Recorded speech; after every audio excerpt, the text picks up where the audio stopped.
Rhythm in poetry. As you know, when we speak quickly, we speak slowly, depending on what we want the listener to hear and what we want them to think about. Poetry is no different.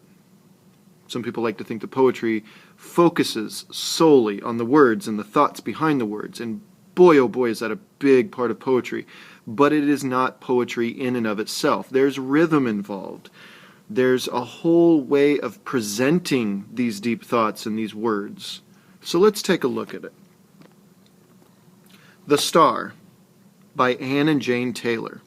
Right away you recognize it. It's a lullaby, Twinkle, Twinkle, Little Star. But originally it was a poem called simply The Star. Let's take a look.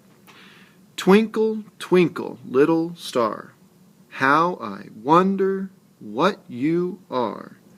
Up above the world so high, like a diamond in the sky. And of course, you're just like me, you are probably continuing to sing the song. Twinkle, twinkle, little star. Yeah, we all do. But let's stop and just take a look at this poem as it is.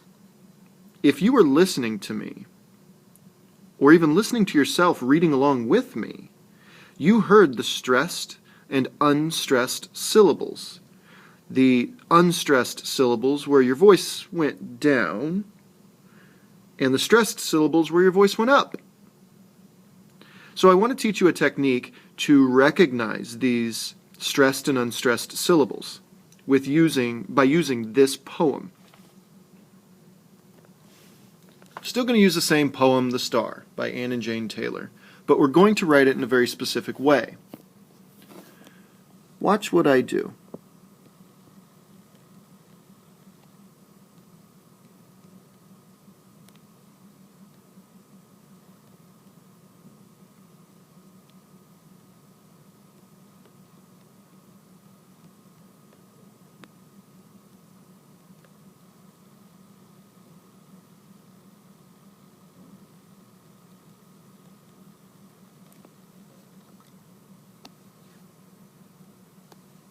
Get rid of my comma here, that's a goof. Do one more line, and I want you to find the pattern. What is going on here? What am I doing?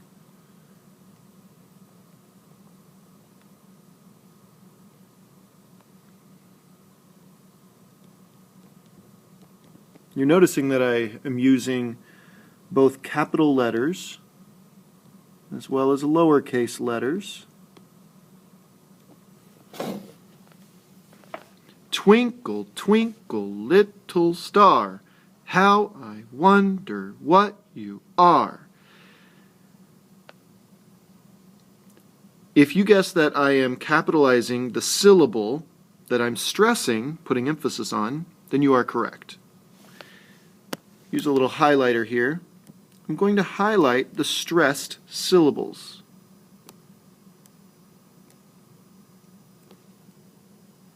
Words like star, how, what, and are.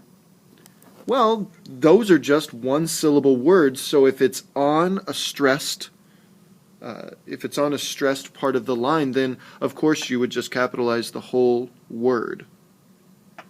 Can you do the rest? Try to follow along. Up, above the world so high. Of course we'd go up on that word. And don't forget that punctuation.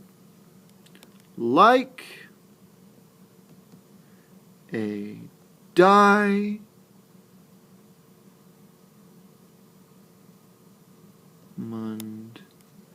in the sky. That's another one that kind of makes you feel like you're going up a little bit.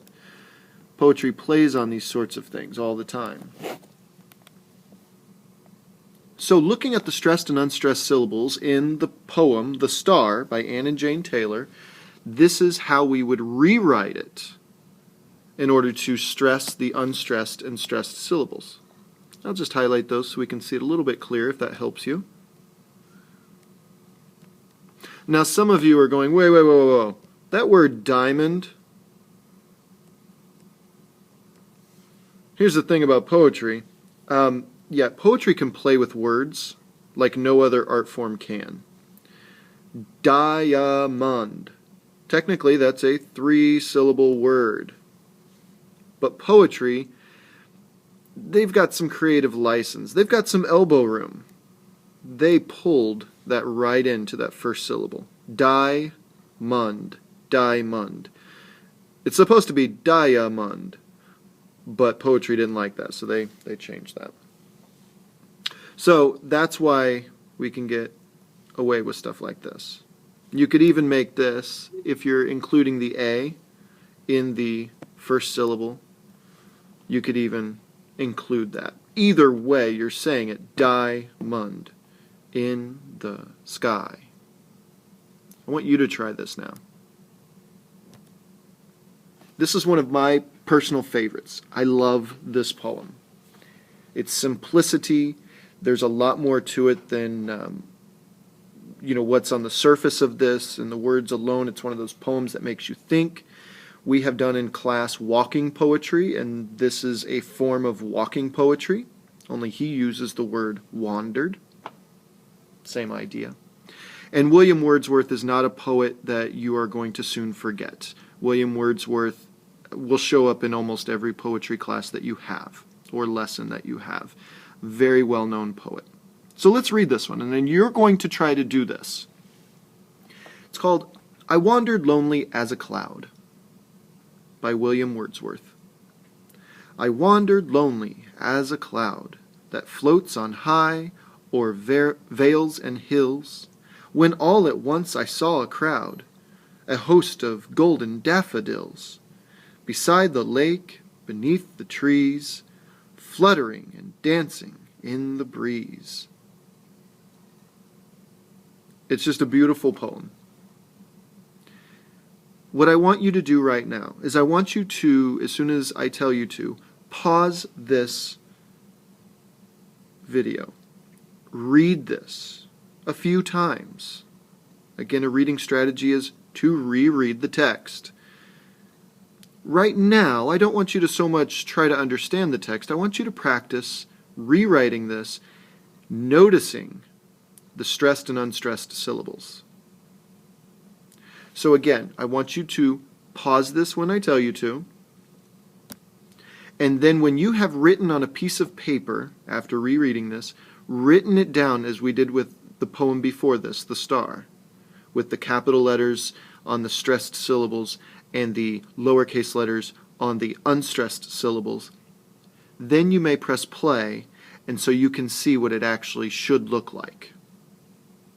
So please go ahead and do that now. Pause this, and when you're ready, press play and see what it should look like.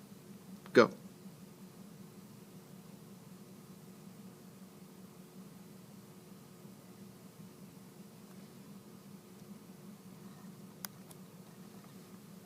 This is what it should look like. I wandered lonely as a cloud that floats on high o'er vales and hills, when all at once I saw a crowd, a host of golden daffodils, beside the lake, beneath the trees, fluttering and dancing in the breeze. That's how you read this poem. Nice job if you got this. Nice job.